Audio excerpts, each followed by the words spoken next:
Your court appearance in your family law case may be one of the most important days of your life. The testimony provided during court may result in decisions that will affect you and possibly your children for the rest of your life. On such an important day, you need to look your best. Inappropriate attire at court may create a negative impression on the judge or jury. Always dress professionally and conservatively. If you're uncertain how to dress, talk to your attorney. Appropriate attire tells the judge or jury that you're serious about your case and creates an impression of you as a responsible person and, as relevant, a responsible parent or other caretaker for a child.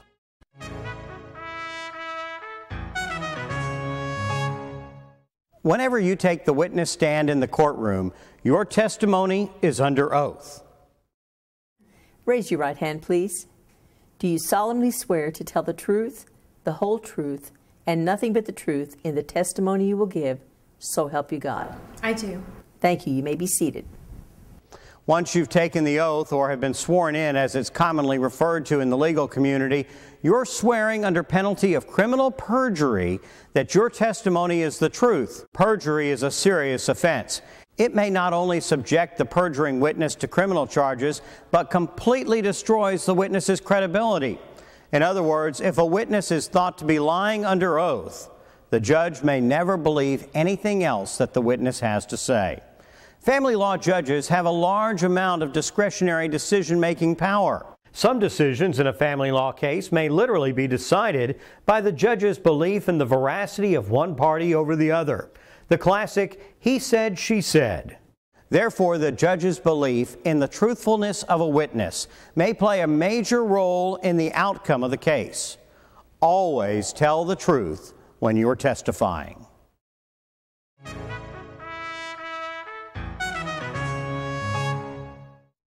Once you've taken the witness stand and been placed under oath, you'll be subject to questioning by attorneys in the case.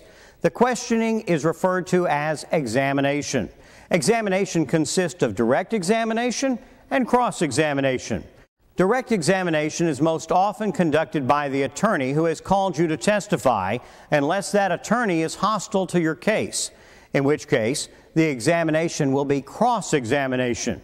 For example, if your attorney calls you as a witness, then your attorney will conduct direct examination. On the other hand, if the opposing attorney calls you as a witness, then the opposing attorney will conduct cross-examination. The primary difference between direct and cross-examination is that under direct examination, the questioner is prohibited from asking leading questions. Leading questions are allowed on cross-examination. A leading question is a question that suggests the answer and is often answerable with a yes or no, although all yes-no questions are not considered leading. Let's look at an example of a leading question. Isn't it true that you intentionally removed all of the monies from your joint checking account without consulting your husband? Yes. Generally, leading questions should be answered yes, no, or I don't know. Any attempt to explain your answer will likely be met with an objection from the examining attorney. Isn't it true that you intentionally removed all of the monies from your joint checking account without consulting your husband? Yes, my husband had threatened to remove the money as well, and I thought I'd best remove it before. Objection, non-responsive after yes. Sustained. As presented earlier on direct examination, the examining attorney is generally prohibited from asking leading questions. Let's look at the same question in a form that is not leading. Have you taken any action with regard to the joint bank accounts? Yes. What action have you taken? I've transferred the funds into a different account. As you can see, the question on direct examination was not leading. The witness was required to provide the answer to the question as opposed to the answer being included in the question itself. During your testimony, there may be objections by the opposing attorney and sometimes even your own attorney. When a lawyer objects, he or she will stand up. If you see a lawyer stand up, please cease testifying. Failure to do so may result in an admonishment by the judge. What did your child tell you that happened at school that day? He said that his... Objection calls for hearsay. He said that his mother... Your Honor, please instruct the witness not to continue testifying when a lawyer stands up. Sir, when an attorney stands to make an objection, you need to stop where you are. Do not answer further. Wait for instructions or for another question. Do you understand? Yes, ma'am. Thank you. Make sure and be quiet when a lawyer stands up. When a lawyer objects, the judge will rule on the objection. Although sometimes the lawyers may argue with each other and the judge may ask questions in between the objection and the ruling. Ultimately, the judge will either sustain or overrule the objection. When a judge sustains the objection, this means that you cannot proceed with answering the question. When a judge overrules the objection, this means you can proceed with answering the question. Testifying can be scary. When lawyers are objecting and arguing around you, it's easy to get confused and fearful. Sheer nerves may cause you to forget whether you can answer or remain silent, or to even forget the question altogether. If this happens, take a breath and ask the judge whether you may answer the question, or tell the judge you don't remember the question or don't understand the question. Objection calls for speculation. Your Honor, that question does not call for speculation. She knows the answer to that question. No, Your Honor. The counsel is asking the witness to guess. All right. Be quiet. Objection overruled. May I answer the question? Yes, you may answer the question. Asking is preferable to testifying when you're not supposed to, or sitting silent when you're supposed to be testifying. Likewise, stating that you don't understand a question is preferable to attempting to answer a question when you're uncertain what the question is. During the examination of a witness, after a specific question, the lawyer that did not ask the question may ask if he or she may interrupt the question and take the witness on voir dire prior to the witness giving the answer. In this context, the lawyer is asking that he or she be able to question the witness to determine if the witness is legally able to answer the question.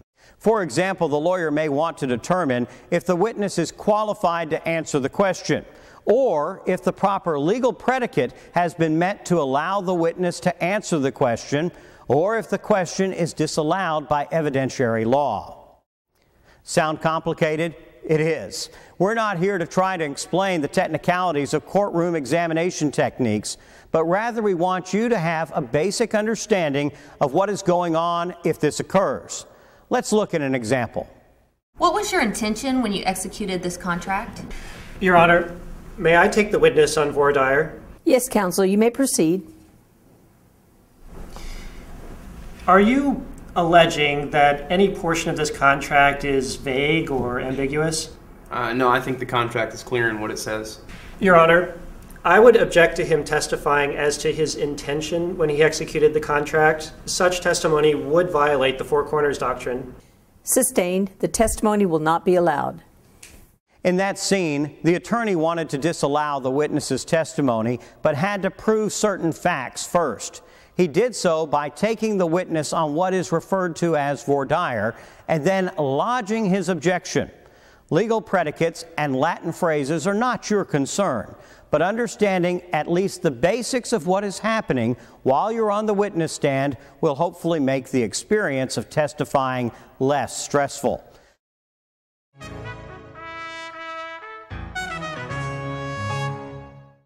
When testifying, with rare exception, and unless you have otherwise received specific instructions from your attorney, do not state what other people have told you. This testimony is commonly referred to as hearsay and will likely lead to objection. What concerns do you have about your spouse's mother caring for your children? Oh, my son says that she doesn't ever... Objection, Your Honor. Calls for hearsay. Sustained. There are certain legal exceptions that allow the introduction of hearsay evidence. Therefore, your attorney may specifically and intentionally elicit hearsay testimony. However, generally, hearsay is inadmissible, and you should avoid attempting to testify as to what others have said unless you've discussed this with your attorney in advance.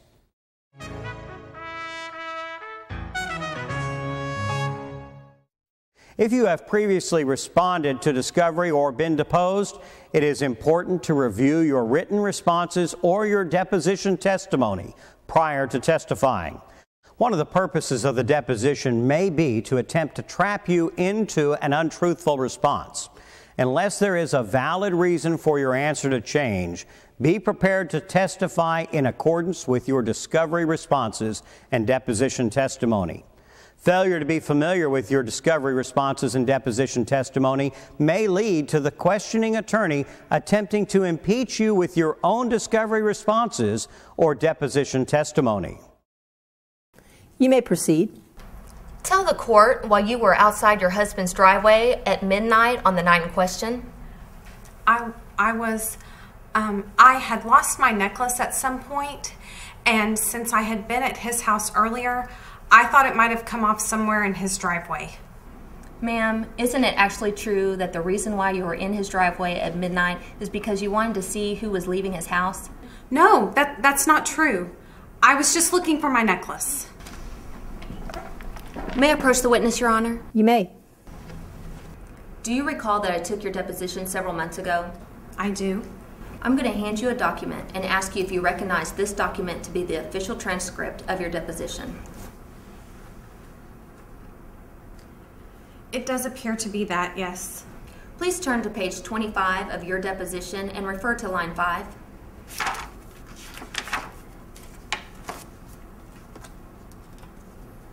Please read line 5 through 25 to yourself.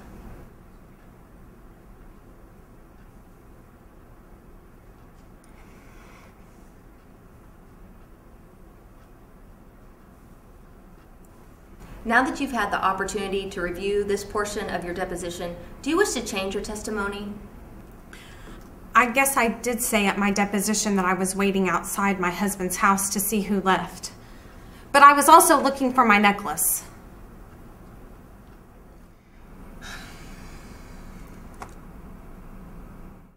As just illustrated, when the opposing attorney was impeaching the witness with her own deposition, the opposing attorney is hoping to catch the witness in a lie, thereby showing the judge or jury that the witness is not a truthful person, and the witness's testimony should not be considered credible, particularly on points that are crucial to the case.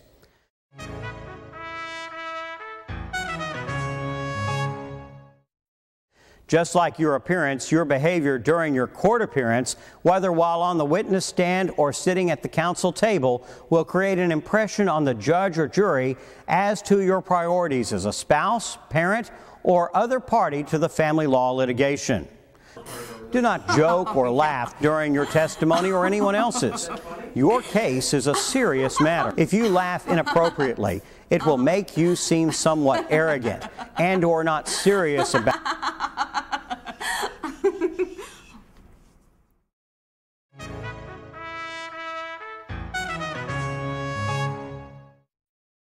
During cross-examination, don't volunteer facts.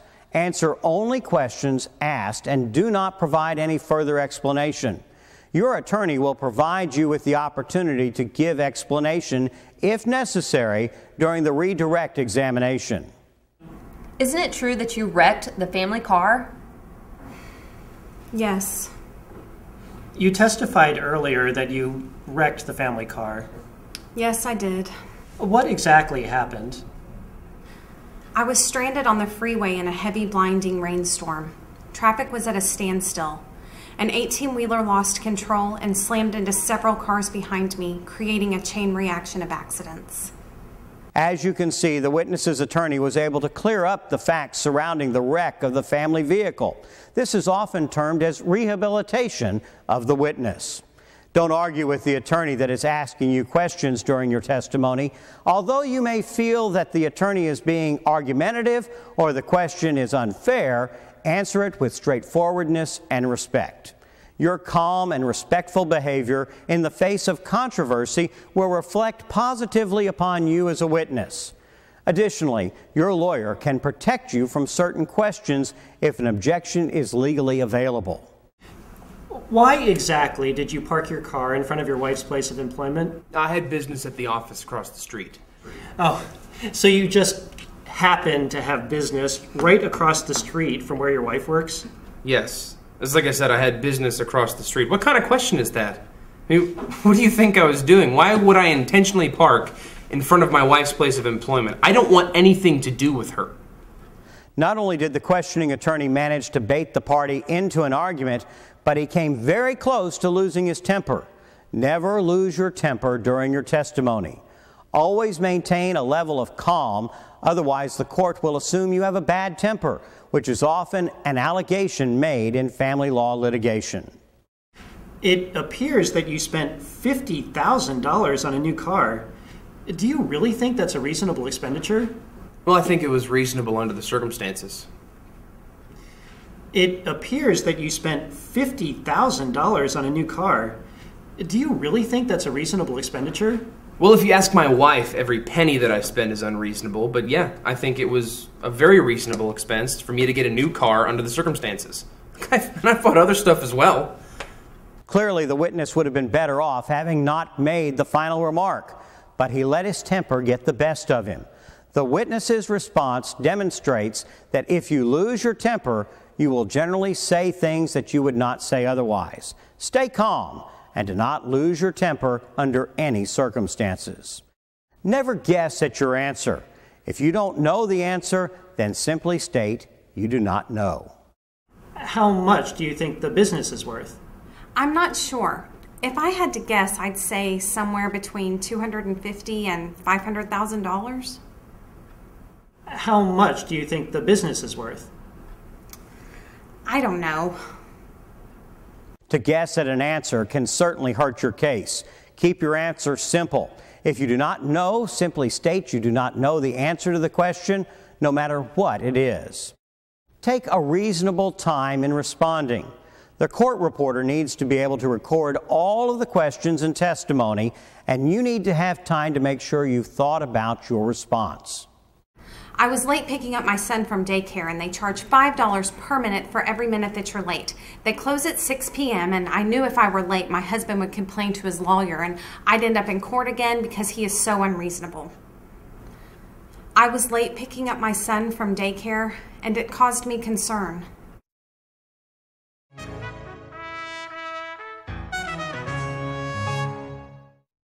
You may be tempted to bring your notes or other documents you want to use for reference or to refresh your memory during your testimony.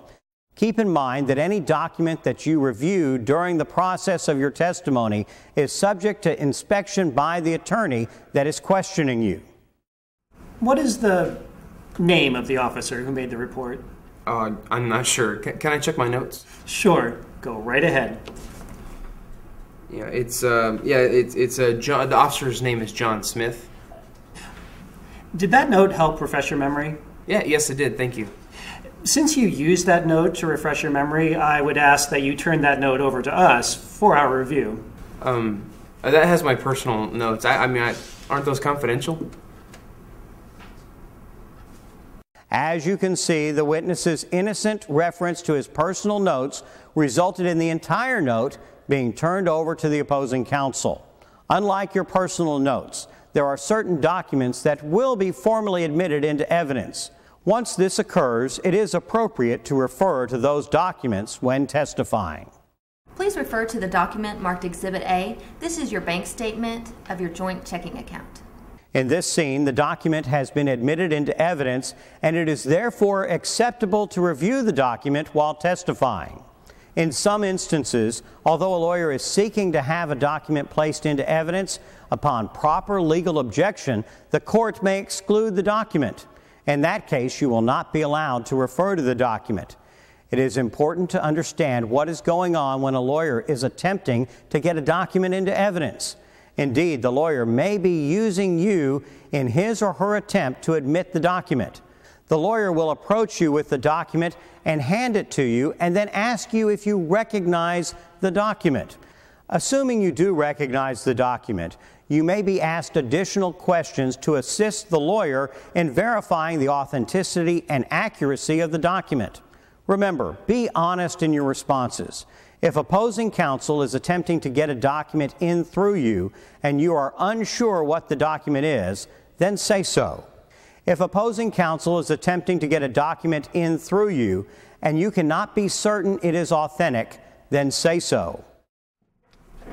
Your Honor, may I approach the witness? You may. Do you recognize this document that is marked Petitioner's Exhibit A? Yes, it's a letter from me to my wife. You wrote this letter? Yes, I did. I signed it too. That's my signature right there. Move to admit Petitioner's Exhibit A. No objection, Your Honor. Petitioner's Exhibit A is admitted. Please read the first line of the Petitioner's Exhibit A. Dear Jenny, I feel like The witness was clearly able to identify the document as something that he wrote and signed. The document was then admitted into evidence, and the witness was able to refer to it in giving his testimony. If you're not able to identify the document, then make that clear to the court. Do you recognize what's been marked as Respondent's Exhibit B? I'm not sure. I don't think I've ever seen this before. I know I didn't prepare it. Well, are the dollar amounts in the document correct? I don't know. I'd have to verify them.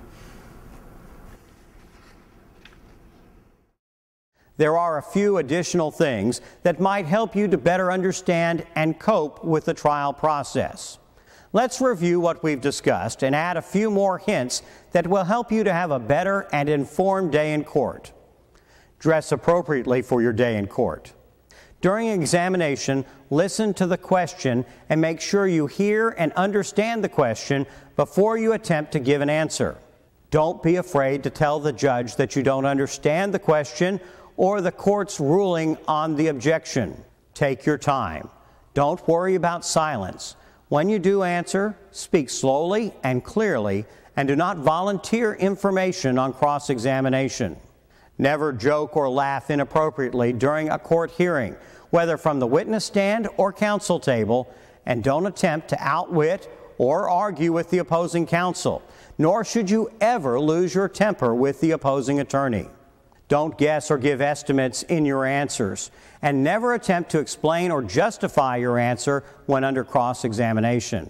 Don't divulge what your lawyer has told you, as this information falls within the attorney-client privilege. Don't refer to documents during your testimony unless you have already discussed this with your attorney or unless the documents have already been admitted into evidence. Of course, it is impossible to cover every possible event that might occur during your hearing or trial. However, we hope that the short skits that we have shown and the tips given will at least help you get started towards proper behavior and appearance while you're testifying and while you're sitting at the counsel table. The Family Law section of the State Bar of Texas understands that no family law litigation is pleasant or easy. We hope that by presenting the advice and suggestions contained in this video, we have at least made the process easier to deal with.